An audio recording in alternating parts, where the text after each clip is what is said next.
কোন একটা হাদিসে দেখান না, কোরআনের আয়াতে দেখান না, কোথায় আল্লাহ তাআলা বললেন আর কোথায় নবীজি বললেন যে দলবদ্ধ ভাবে দোয়া করা বা দলবদ্ধ ভাবে কবর জিয়ারত করা যাবে না।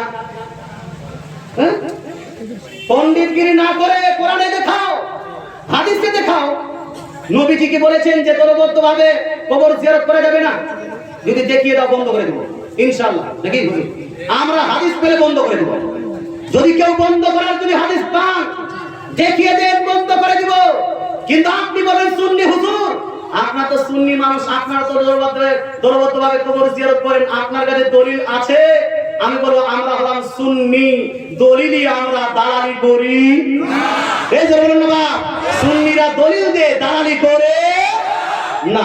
সম্মানিত মুসলিম সমাজ, দলিলটা শুনেন, দলিল শুনেন। দলিলটা লিপিবদ্ধ আছে তাবরানী শরীফের মধ্যে, তাবরানী শরীফ জিলদ নাম্বার 4 এর মধ্যে হাদিসটি লিপিবদ্ধ আছে। সেম হাদিস কানা মুজামে মাজমাউজ জাওয়াইদ জিলদ নাম্বার 3 3 নাম্বার খণ্ড পৃষ্ঠা নাম্বার 37। কত নাম্বার পৃষ্ঠা বললাম? কোন কিতাব বললাম? মাজমাউজ জাওয়াইদ জিলদ নাম্বার 3 পেজ নাম্বার 37 এর মধ্যে। আগে বলে দিই হাদিসটা জানলা সহিত, যেন আপনাকে কেউ টর্চার না করতে পারে।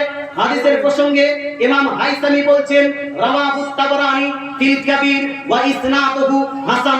এই হাদিসটাকে ইমাম তাবরানী মুজামে কাবীরের মধ্যে বর্ণনা করেছেন, যার সনদ হলো হাসান হাসান হাসান। জোরে বলেন সুবহানাল্লাহ।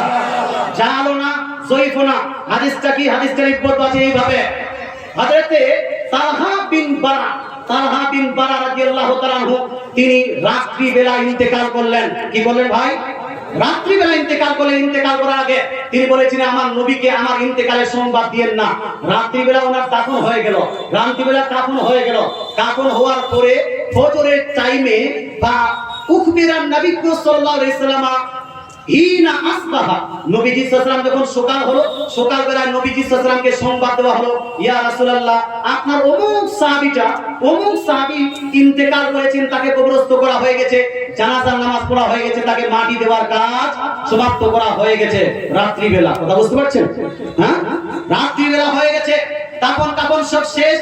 এরপরে আচ্ছা আপনারা কবর জিয়ারতে যান, কয়েকজন মানুষ যান, মৌলভী সাহেব দাঁড়ায় আর সবাই এরকম করে একটা লাইন হয়ে দাঁড়ান না, লাইন হয়ে দাঁড়ান না, চতুর্দিকে লাইন হয়ে দাঁড়িয়ে যান, লাইন হয়ে দাঁড়ান।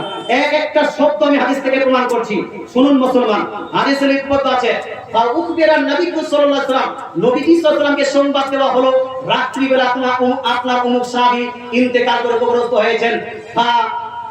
যা নবীজি সাল্লাল্লাহু আলাইহি ওয়াসাল্লাম যা হাত্তা ইয়াজিআ হাত্তা ইয়াকিফা আলা কবরিহি, নবীজি সাল্লাল্লাহু আলাইহি ওয়াসাল্লাম কবর সংবাদ শুনে নবীজি তার কবর শরীফে ওই কবরের পাশে নবীজি সাল্লাল্লাহু আলাইহি ওয়াসাল্লাম চলে গেলেন। জোরে বলেন সুবহানাল্লাহ।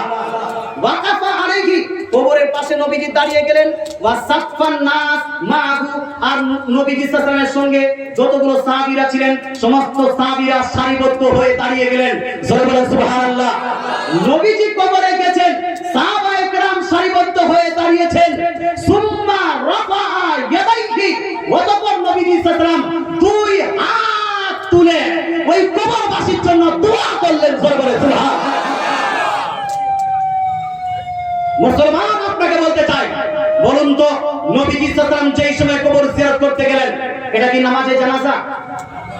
জানাজা তো রাত্রি হয়ে গেছে, জানাজা তো রাত্রিতে, দাফনের কাজ রাত্রিতে হয়ে গেছে। সকালে নবীজি সাল্লাল্লাহু আলাইহি ওয়াসাল্লাম যখন শুনলেন তার কবর জিয়ারত করতে গেলেন, কবর জিয়ারতে নবীজি দাঁড়িয়েছেন, সমস্ত সাহাবায়ে কেরাম সারিবদ্ধ হয়ে দাঁড়িয়েছেন।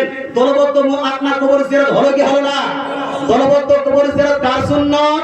নবীর সুন্নাত। দলবদ্ধ কবর জিয়ারত কার সুন্নাত? সাহাবীর সুন্নাত। সুতরাং কেউ যদি দলবদ্ধ কবর জিয়ারতকে নিষেধ বলে, যে নিষেধ বলবে সে হলো বিদআত, সে হলো বিদআত। আল্লাহ তাআলা আমাদের বুঝার তৌফিক দান করুক, আমল করার তৌফিক দান করুক, বলেন আমিন। কবর জিয়ারত চলবে কি চলবে না? হ্যাঁ, কবর জিয়ারতে কি দোয়া ইস্তেগফার করবেন কি করবেন না? হাত তুলে না হাত ছেড়ে? একসঙ্গে না একাকী? না, এটা দুইটাই বলতে পারবেন। কেন একসঙ্গেও যায় আর একাকী করলেও দুইটাই বলতে পারবেন। তবে একসঙ্গে থেকে দলবদ্ধভাবে যদি করেন লাভ কম না বেশি? লাভ বেশি। এদের বলে না বেশি না কম? কে বলছে এটা? এটা কে বলেছে? রাসূলুল্লাহ। জোরে বলুন না সুবহানাল্লাহ। কে বলেছেন এটা? রাসূলুল্লাহ। একজন এখানে প্রশ্ন করেছেন। প্রশ্নটা হলো, আমরা যে 20 রাকাত তারাবি পড়ে আসছি, এটা সঠিক না আহলে হাদিসরা করে ওটা রাকাত তারাবি 8 রাকাত তারাবিটা সঠিক? একটু বুঝিয়ে দিবেন। শুনুন মুসলমান,